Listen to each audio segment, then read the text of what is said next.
Hello welcome to my channel. ఈరోజు మనం చేయబోయే రెసిపీ కరాచీ హల్వా. చాలా తక్కువ ఇంగ్రీడియంట్స్తో మన ఇంటిలో ఉండే వస్తువులతో మన ఈ హల్వాని తయారు చేసుకుందాం. ఒక కప్పు కార్న్ఫ్లోర్ తీసుకొని 2 కప్పులు వాటర్ యాడ్ చేసుకుందాం. ఈ కార్న్ఫ్లోర్ పౌడర్ అనేది వాటర్లో బాగా మిక్స్ అయ్యే వరకు మనం కలుపుతూ ఉండాలి. ఎక్కడ ఉండలు లేకుండా బాగా కలుపుతూ ఉండాలి. ఇప్పుడు స్టవ్ పైన పెనం పెట్టుకొని 3 కప్పులు షుగర్ వేసుకుందాం.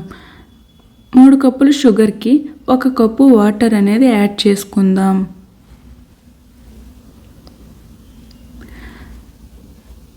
ఈ షుగర్ అనేది వాటర్లో కలిసేటట్లుగా ఒకసారి కలుపుకున్నాక చూడండి, చిన్న బబుల్స్ వస్తున్నాయి. షుగర్ అనేది మెల్ట్ అయ్యే వరకు ఉంటే సరిపోతుంది. మనకి పాకం రావాల్సిన అవసరం లేదు.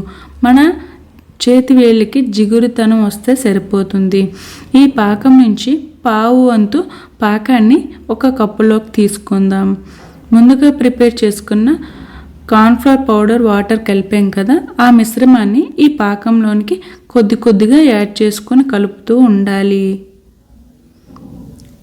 కలుపుతూ ఉన్న కొద్దీ మనం చూడండి, ఎక్కడ ఏ ఉండలు రాకుండా బాగా మిక్స్ చేయాలి.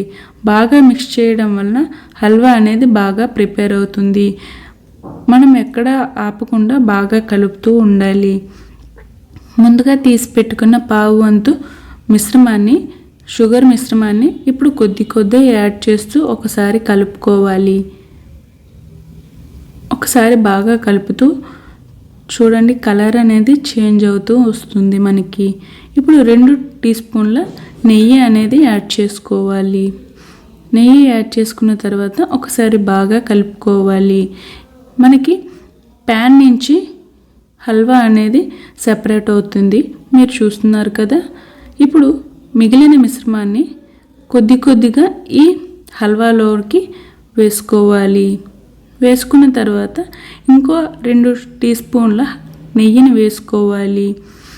ఇప్పుడు ఈ డ్రై ఫ్రూట్స్ వేసుకోవాలి. బాదం, జీడిపప్పు ఇవి వేసుకోవాలి.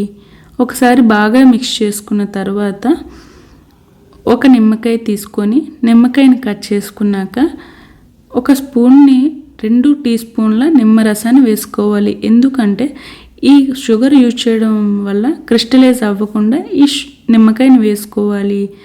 కొద్దిగా కలర్ యాడ్ చేసుకోవాలి. కలర్ యాడ్ చేసుకున్న తర్వాత ఒకసారి బాగా కలుపుకోవాలి. బాగా కలుపుకున్న తర్వాత ఈ మిశ్రమం ఇలాచీ పౌడర్ వేసుకోవాలి. ఒకసారి బాగా మిక్స్ చేసుకోవాలి. ఈ థిక్నెస్ నాకు సరిపోతుంది. ఇలా రెడీ అయిపోయిన తర్వాత ఒక బౌల్లో సర్వ్ చేసుకోవాలి.